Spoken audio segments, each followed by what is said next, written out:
2013வது வருஷம் யுக்ரைன் நாட்டில் இருக்கிற பேங்க் செக்யூரிட்டி கேமராஸில் ஒரு வித்தியாசமான, அதுவும் கொஞ்சம் கூட நம்ப முடியாத மாதிரி சில வீடியோக்கள் இருந்துச்சு. அது என்னன்னா, ஒரு ஏடிஎம் மிஷினில் பணம் தானாகவே வெளியே கொட்டிக்கிட்டு இருந்துச்சு. அதுவும் அந்த ஏடிஎம் மிஷினில் எந்த கார்டும் போடலை, அடுத்து ஒரு பட்டனை கூட யாரும் டச் பண்ணலை. இவ்வளோ பணம் வெளியே கொட்டுச்சுன்னா யாராவது சும்மா இருப்பாங்களா? இதை பார்த்தவொடனே அது வழியாக போனவங்க பணத்தை அள்ளிட்டு போனாங்க. இப்படி பணத்தை அள்ளிட்டு போகிறத அந்த செக்யூரிட்டி கேமராஸில் பார்த்துக்கிட்டு இருந்த அந்த பேங்க்காரங்க இது எப்படி நடந்துச்சுன்னு தெரியாமல் குழம்பி போய் இருந்தாங்க. பேங்க்காரங்க ஃபஸ்ட்டு இந்த ஒரு ஏடிஎம்ல தான் இந்த மாதிரி ஏதோ பிரச்சனை இருக்குன்னு நினச்சாங்க. ஆனால் இது மாதிரி பல ஏடிஎம்ல இருக்கிறத கொஞ்ச நாளுக்கு அப்புறம் தான் கண்டுபிடிச்சாங்க. இப்போ வரைக்கும் இதுதான் வரலாற்றோட மிகப்பெரிய சைபர் அட்டாக்காக இருக்குது. இந்த மிகப்பெரிய திருட்டுக்கு பின்னணியில் பல வருஷமாக ஒர்க் பண்ணுறது வேற யாரும் இல்லை, ஹேக்கர்ஸ் தான்.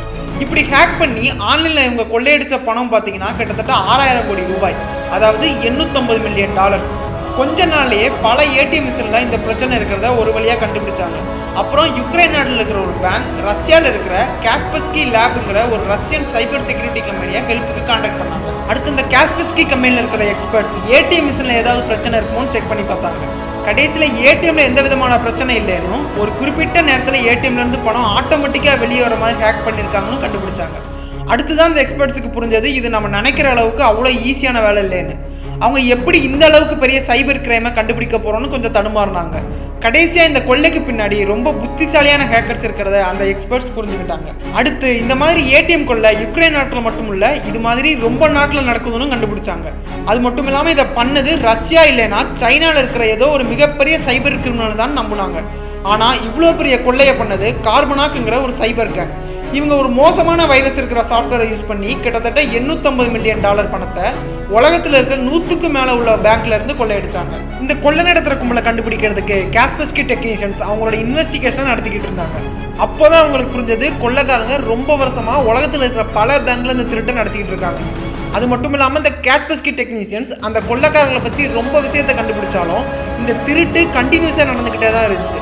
அந்த ஹேக்கர்ஸோட டீட்டெயில்ஸை கண்டுபிடிச்சோம் இந்த கேங் டெய்லி பல லட்சம் ரூபாயை திருடிக்கிட்டு தான் இருந்தாங்க. எப்படி பல வருஷமாக யாருக்கும் சந்தேகம் வராத மாதிரி இந்த கொள்ளைக்காரங்க திருடிக்கிட்டு இருக்காங்கன்னு உங்களுக்கு சந்தேகம் வரலாம். இதுக்கு காரணம் அவங்க திருட்டில் யூஸ் பண்ண பல வித்தியாசமான ஸ்ட்ராட்டஜி தான். அதாவது இப்போ ரொம்ப கொள்ளையடிச்சவங்களோட எவிடன்ஸ் எல்லாம் கலெக்ட் பண்ணி லிங்க் பண்ணால் அது மூலமாக ஒரு சோர்ஸ் கிடைக்கும். ஆனால் இவங்க யூஸ் பண்ண இந்த ஸ்ட்ராட்டஜினால அந்த திருட்டோட சோர்ஸை கண்டுபிடிக்கிறதுங்கிறது அவ்வளோ ஈஸியான விஷயம் இல்லை. இந்த கார்பனாக் சைபர் கேங் திருட்டில் 3 விதமான ஸ்ட்ராட்டஜியை யூஸ் பண்ணாங்க. இதில் ஃபஸ்ட்டு ஒன்று ஏடிஎம்ல மோசடி பண்ணுறது. அதாவது இந்த ஹேக்கர்ஸ் எங்கேயோ ஒரு தூரத்தில் இருந்து ஏடிஎம் மிஷினோட நெட்வொர்க்கை ஹேக் பண்ணி பணம் தானாகவே வெளியே கொட்டுற மாதிரி பண்ணுவாங்க. இதுக்கு அவங்க ஒரு வித்தியாசமான மிஷினை யூஸ் பண்ணாங்க. இது மூலமாக அவங்க எந்த விதமான கார்டும் அடுத்து எந்த பட்டனையும் டச் பண்ணணும்னு அவசியம் இல்லை. இதுக்கு அந்த ஹேக்கர்ஸ் பண்ண வேண்டிய வேலைன்னு பார்த்தீங்கன்னா அந்த ஏடிஎம் மிஷின் பக்கத்தில் அவங்களோட ஆள் ஒருத்தனை இருக்க வைக்கிறது தான். அப்புறம் அந்த பணத்தை எடுத்துகிட்டு போகணும். ஆனால் இந்த மாதிரி பணம் கொட்டினா அந்த வழியாக போகிறவங்க சும்மா இருப்பாங்களா? அவங்களும் வந்து சண்டை போட்டுக்கிட்டு பணத்தை எடுப்பாங்க. இதனால் இந்த திருட்டு கும்பலுக்கு கொஞ்சம் கம்மியான பணம் தான் வரும். ஆனால் இவங்க திருடிட்டு யாருக்கும் எந்த விதமான சந்தேகமும் இல்லாமல் தப்பிச்சு போயிடலாம். இந்த மாதிரி ஏடிஎம் மூலமாக பணத்தை கொள்ளையடிக்கிறதுங்கிறது என்னதான் ஈஸியான விஷயமா இருந்தாலும் சில நேரம் அந்த பணத்தை எடுக்கிறதுக்கு அந்த வழியாக போகிற பப்ளிக்கிட்ட சண்டை போடுற மாதிரி சூழ்நிலை வரும். இதனால் சில நேரம் இவங்க மாட்டக்கூட வாய்ப்பு இருக்குது. அதுக்கு இன்னொரு வித்தியாசமான ஸ்ட்ராட்டஜி யூஸ் பண்ணாங்க அந்த ஹேக்கர்ஸ். அதாவது அந்த பேங்கோட நெட்வொர்க்கை ஹேக் பண்ணி அதுலேருந்து பணத்தை ஏதாவது ஒரு கிளைண்ட் அக்கௌண்ட்டுக்கு ட்ரான்ஸ்ஃபர் பண்ணிடுவாங்க. அப்புறம் அந்த கிளைண்ட் அக்கௌண்ட் வந்து ஹேக்கர் அக்கௌண்ட்டுக்கு ட்ரான்ஸ்ஃபர் பண்ணிடுவாங்க. உதாரணத்துக்கு ஒரு கஸ்டமரோட அக்கௌண்ட்டில் 5 லட்சம் ரூபாய் இருக்குது. இந்த ஹேக்கர்ஸ் என்ன பண்ணுவாங்கன்னா பேங்க்ல இருந்து அந்த கஸ்டமரோட அக்கௌண்ட்டுக்கு ஒரு 50 லட்சம் ரூபாயை ட்ரான்ஸ்ஃபர் பண்ணிப்பாங்க. அடுத்து அந்த ட்ரான்ஸ்ஃபர் பண்ண 50 லட்சம் ரூபாயை கஸ்டமர் அக்கௌண்ட்லேருந்து அந்த ஹேக்கர்ஸ் அக்கௌண்ட்டுக்கு மாற்றிடுவாங்க. இந்த மாதிரி ட்ரான்ஸ்ஃபர் பண்ணுறதை கொஞ்சம் நிமிஷத்துலேயே பண்ணிடுவாங்க. இதனால் அந்த கஸ்டமருக்கும் எந்த விதமான சந்தேகமும் வராது. ஆனால் இதை விட அதிகமாக கொள்ளையடிக்கிறதுக்கு இந்த கேங் பிளான் போட்டாங்க. இதுக்கு அவங்க போட்ட பிளான் தான் பேங்க்கோட இன்டர்னல் நெட்வொர்க்கை ஹேக் பண்ணுறது. இப்படி பண்ணுறதுனால ஈஸியாக அவங்களோட பேங்க் அக்கௌண்ட்டுக்கே பணத்தை ட்ரான்ஸ்ஃபர் பண்ணிடலாம். அதாவது பேங்க்கோட இன்டர்னல் கேஷ் ட்ரான்ஸ்ஃபர் சிஸ்டத்தை யூஸ் பண்ணி பேங்க் அக்கௌண்ட்லேருந்து அவங்களோட ஓன் அக்கௌண்ட்டுக்கு பணத்தை ஈஸியாக ட்ரான்ஸ்ஃபர் பண்ணிடலாம். இப்படி பேங்க்கோட அக்கௌண்ட்லேயே யூஸ் பண்ணுறதுனால அவங்களுக்கு ட்ரான்ஸ்ஃபர் லிமிட்டுங்கிறது இல்லவே இல்லை. அதாவது ஒரு நாளைக்கு இவ்வளோ பணம் தான் ட்ரான்ஸ்ஃபர் பண்ணணும்னு ஒரு லிமிட் இருக்கும்ல, அந்த லிமிட் இவங்களுக்கு வராது. இதனால் எவ்வளோ பணம்னாலும் அவங்க எடுத்துக்கலாம். இது மூலமாக பல லட்சக்கணக்கான ரூபாயை ஒரு திருட்டிலே கொள்ளையடிச்சாங்க.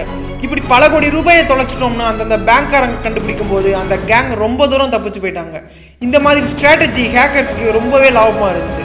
இது மூலமாக பேங்குங்களுக்கு நஷ்டம்னு பார்த்தீங்கன்னா குறைஞ்சது $2.5 மில்லியன் இருந்து $10 மில்லியன் வரை இருந்துச்சு. அதில் ஒரு பேங்க் அவங்களோட $10 மில்லியன் பணம் திருட்டு போச்சுன்னு கம்ப்ளைண்ட் பண்ணாங்க. அது மட்டும் இல்லாமல் அந்த ஏடிஎம் மோசடி மூலமாக கிட்டத்தட்ட $7.3 மில்லியன் பணம் திருட்டு போச்சுன்னு இன்னொரு பேங்க்காரங்க கம்ப்ளைண்ட் கொடுத்தாங்க. மொத்தமாக உலகத்தில் இருக்கிற பல பேங்க்ல இருந்து இந்த கார்பனாக் சைபர் கேங் கிட்டத்தட்ட 1 மில்லியன் யூரோஸை கொள்ளையடிச்சாங்க. அதாவது இந்திய மதிப்பில் கிட்டத்தட்ட 8,500 கோடி.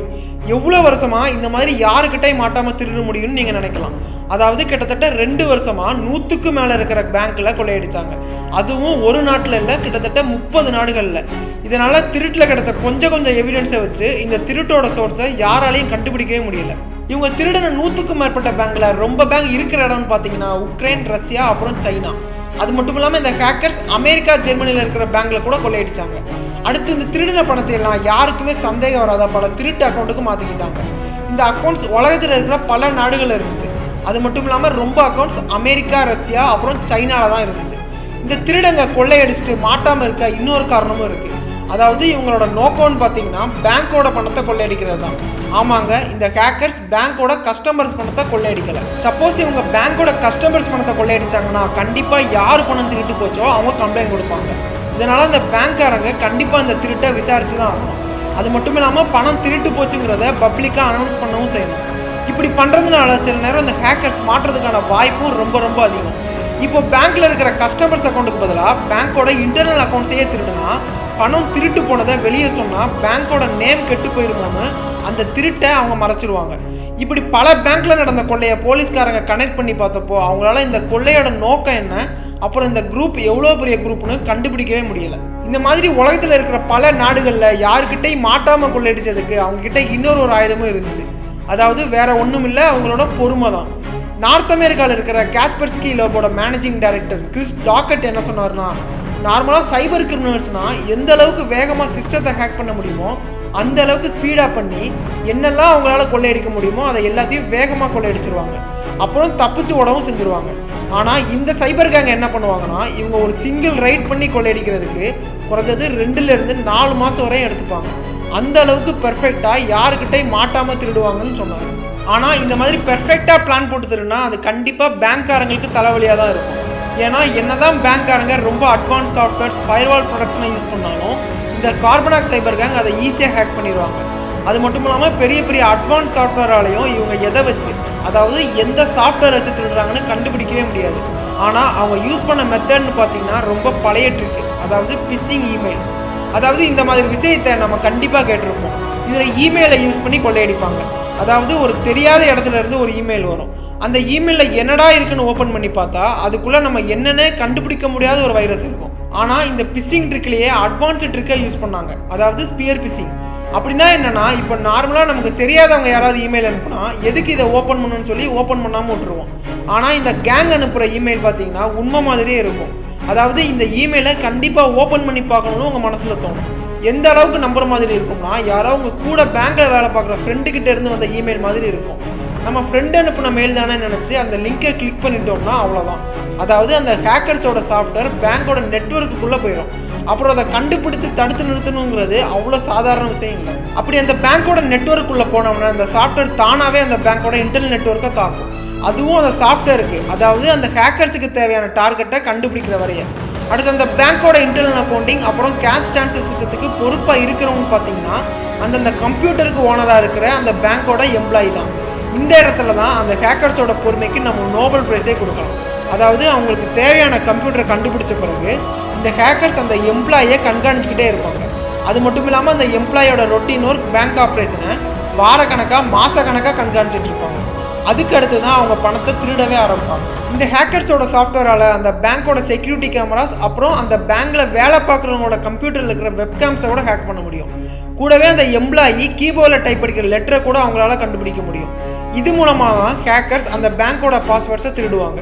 இதனால் பேங்க்கோட எம்ப்ளாயியை க்ளோஸாக வாட்ச் பண்ணவும் முடியும். அப்புறம் அந்த எம்ப்ளாயி பேங்குக்குள்ளே பண்ணுற இன்டர்னல் டிரான்சாக்ஷனை ஹேக்கர் ஈஸியாக கண்டுபிடிச்சிடலாம். இதை வச்சு இந்த கேங்கால் எந்த இடத்துல இருந்து பணத்தை அவங்க நினச்ச மாதிரி கொள்ளையடிக்கலாம்.